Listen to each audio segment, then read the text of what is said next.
দুর্নীতি দমন কমিশনের দায়ের করা মামলায় চার্জশিটভুক্ত প্রকৌশলী মোহাম্মদ ইব্রাহিম খলিলকে সাময়িক বরখাস্ত ও চাকরি থেকে অপসারণের নির্দেশ দিলেও গাজীপুর সিটি কর্পোরেশন কর্তৃপক্ষ রহস্যজনকভাবে নীরব রয়েছে। সরকারের করা নির্দেশনার 4 দিন পেরিয়ে গেলেও নির্বাহী প্রকৌশলী মোহাম্মদ ইব্রাহিম খলিল এখনও তার পদে বহাল রয়েছেন। চ্যানেল এইচ এর গাজীপুর জেলা প্রতিনিধি মনির হোসেনের তথ্যচিত্রে থাকছে বিস্তারিত। এতে করে সরকারের দুর্নীতির বিরুদ্ধে জিরো টলারেন্স নীতি কার্যত উপহাসের পাত্রে পরিণত হয়েছে বলে মন্তব্য করেছেন সচেতন মহল।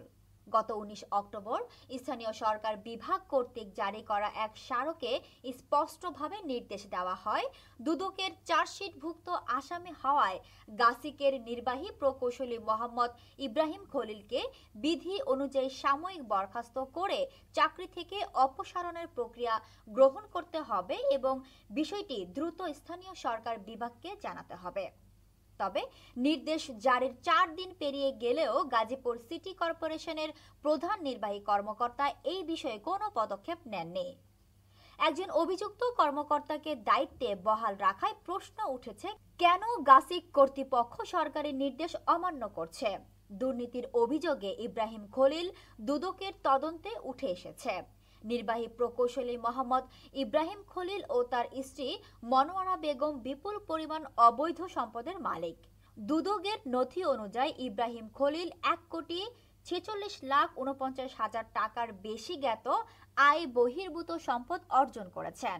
বিভিন্ন ব্যাংক হিসেবে বেতন ভাতার বাইরে 8,71,41,000 টাকার বেশি সন্দেহজনক লেনদেনের প্রমাণ পাওয়া গেছে।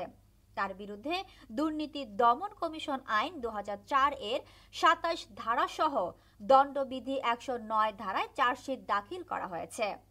জনমতে অসন্তোষ সরকারের নির্দেশ ও দুদকের মালামাল পরও গাসিক কর্তৃপক্ষের নিষ্ক্রিয় ভূমিকা নিয়ে জনমনে তীব্র ক্ষোভ ও সন্দেহ সৃষ্টি হয়েছে। তাহলে তা প্রতিষ্ঠানটির মধ্যেই দুর্নীতির প্রাতিষ্ঠানিকীকরণের ইঙ্গিত দেয়।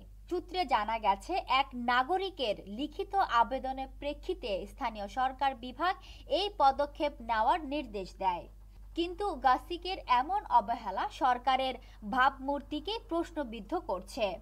সংশ্লিষ্ট মহল অবিলম্বে স্থানীয় সরকার বিভাগের নির্দেশ বাস্তবায়ন করে চার্জশিটভুক্ত প্রকৌশলী মোহাম্মদ ইব্রাহিম খলিলকে সাময়িক বরখাস্ত এবং পরবর্তী আইনি প্রক্রিয়া শুরু করার জোর দাবি জানিয়েছে। একই সঙ্গে নির্দেশনা অমান্যকারী কর্মকর্তাদের বিরুদ্ধেও আইনানুগ ব্যবস্থা গ্রহণের দাবি উঠেছে।